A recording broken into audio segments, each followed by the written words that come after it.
What's good, people? It's about that time to randomly relate reverse rants, no hate. So, a couple of weeks ago, I almost did a video like, is this real?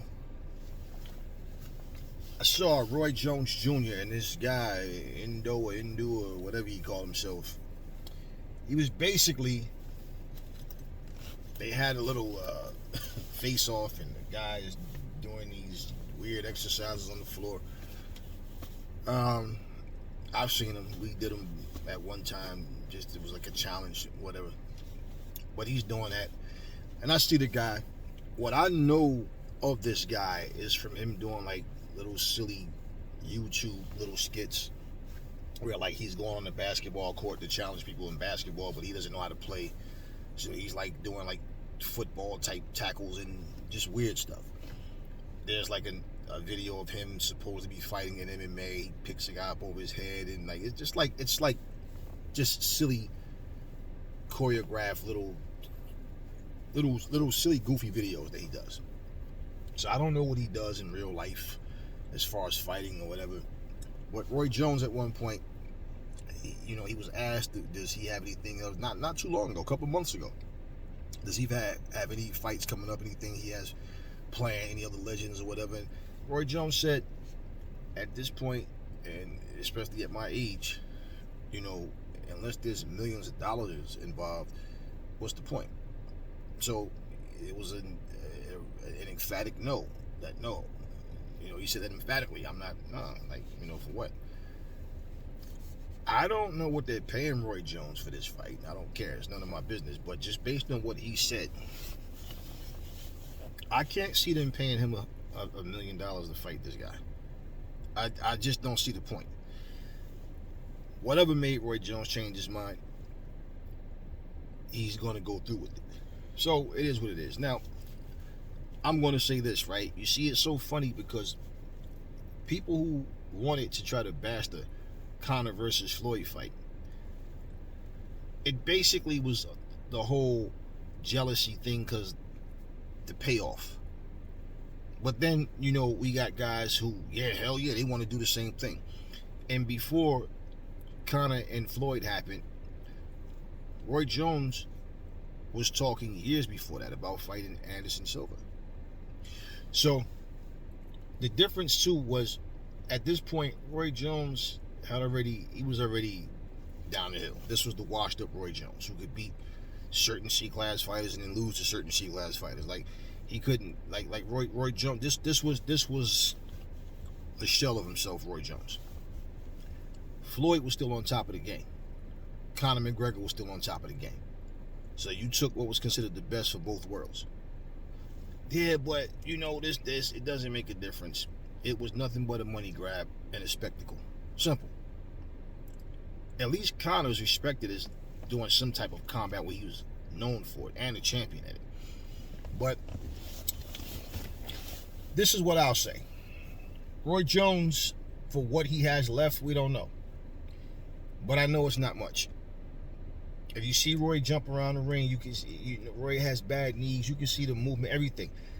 For someone who doesn't know how to fight and has never seen Roy before, you might be impressed and go, oh, he look good moving around the ring. Okay. Roy don't need to play with this guy. Roy needs to go in there and beat the brakes off of this guy. What these guys do, these YouTubers, man, they find someone who is far removed from their prime. They get in there with them. So if they don't get knocked out, it's a moral victory. I fought one of the greats, all-time greats, and I didn't get knocked out, and I did this and this. So what happens is these casuals don't know the difference between a world-class fighter and a YouTuber. And because there's a cash grab, then it's all good. But the essence of boxing, the purity of it, everything that made boxing stand out as a sport, it's just, now it's a joke. You don't see no YouTuber calling out MMA guys to do MMA. It's like they'll call them out and say, let's have a boxing match, and they have to be like past their prime. It's what I'm saying. You don't see anybody saying, hey, I want to fight you Muay Thai style. and calling out these. No, they want to call out someone that's just done. So my whole thing is, for a guy like Roy, like I said, for whatever he has left, you know, Roy doesn't need to play with this guy. Roy needs to go there, beat the brakes off him. Don't you ever play with my name like that. Don't you ever play with the name of boxing like that. This is a real sport that we do here.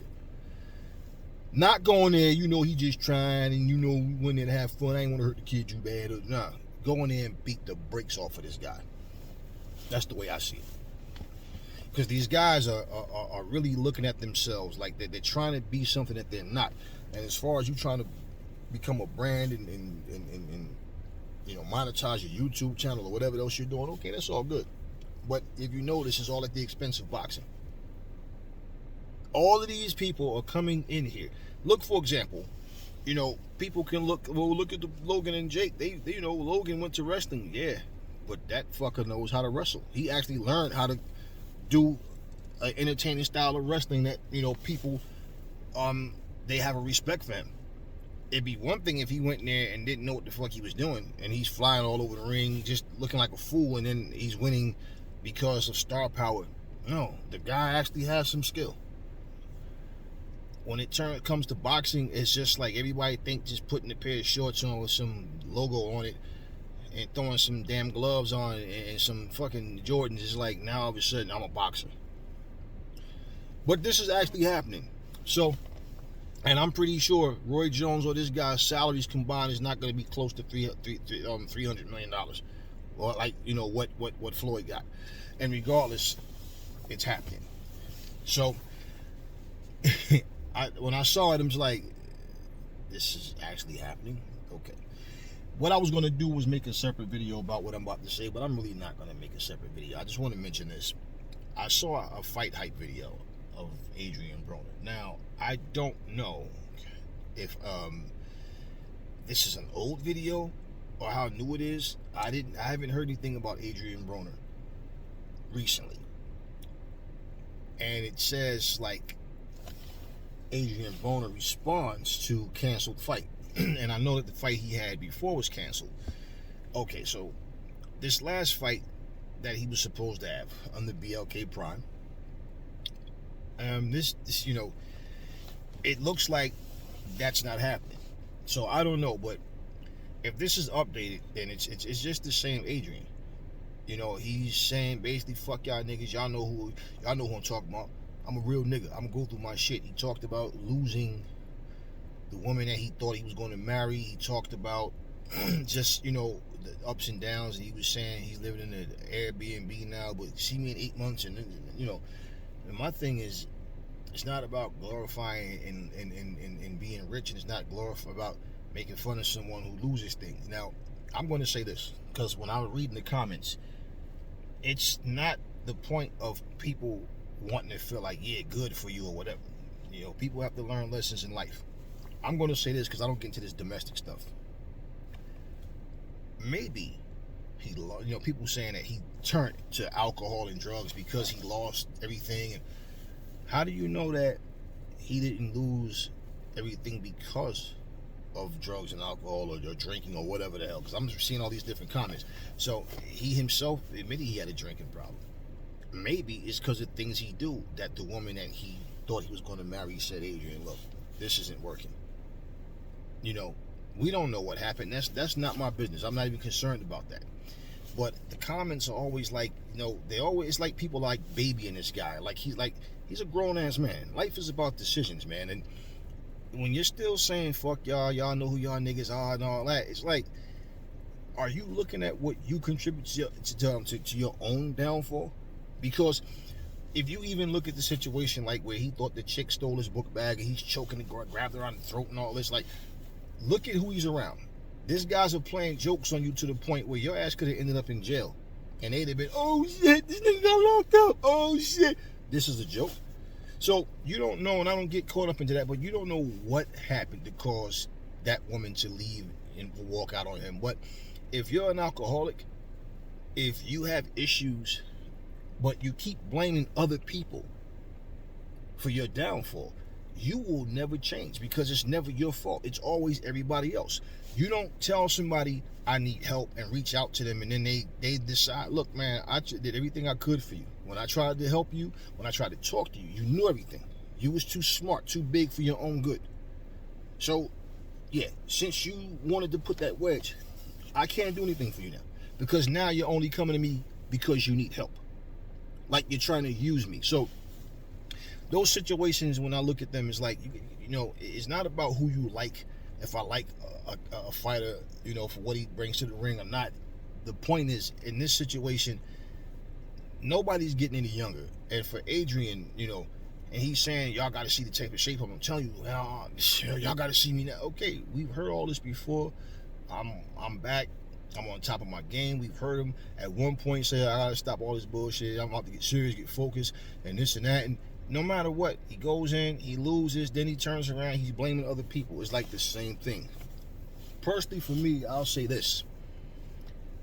You have to understand what you bring to the table, what you should and shouldn't do. You have to know who you are as a man. If everything is always, this person did this to me, that person did that to me, how come this person's not helping me? For one, even like when he was talking this exhibition shit, think about something. I've never seen Adrien Broner as an A+ fighter or A-. I've always seen him as a B- fighter. Not even a B+, a B-. Because even when he was at his peak, let's say the best that we've seen him at, there were still things that I saw in him. There were still things I wasn't sure about with him.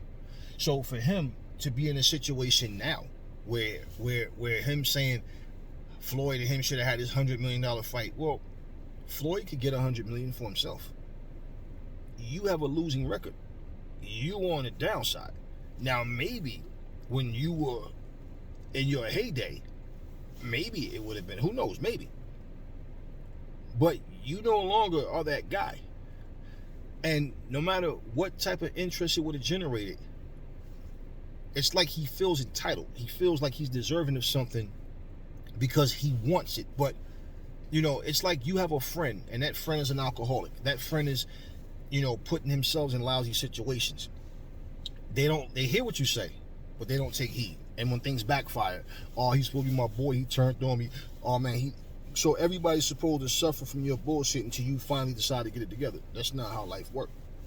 And when you have yes men around you, everybody's always, yeah, champ, keep your head up. Yeah, keep your head up. Yeah, try to stay motivated. But, you know, people need to understand, some people have to have their back against the wall. Then they'll finally, you know, wise up. And then a lot of people won't. You decided, you made a conscious decision to start drinking. You made a conscious decision to do the things that you do.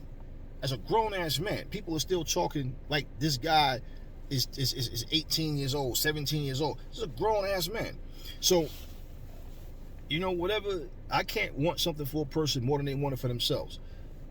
Bottom line is, wherever he ends up and how things go for him, it's going to come down to him changing what he's doing. Not a grown man asking Al Heyman to keep me busy because, man, when I'm busy, that's the only time I don't get in trouble. When I'm in the gym, I don't get in trouble. This is a grown 30-something-year-old man asking another grown man to keep him busy so he don't get in trouble. So, I mean, people, you know, you got to understand, you know, people blame society for everything. I grew up in the same neighborhood with guys where I took a different route from them. So you can't talk to me like you experiencing something that I don't see every single day, just like you. It's just the choices that we make. That's what it comes down to. So, you know, just seeing that video, like I said, I don't know how far back it goes. It's dated from like recently, like this week, but you know, I haven't been really checking to see what was going on with Adrien, so I don't know. But if this is like a recent thing, well, until Adrien, and this goes for anybody, myself included, this goes for anybody, until you take accountability for what you do, until you understand who you are and what you should and shouldn't be doing, you're going to have the same song every time. And it's always going to be everybody's fault except for yours. And there's no growth in that. Talk to me in the comment section. Never fall in love with lies. Remember, the truth brings hate out of people, and I will catch y'all in the next video.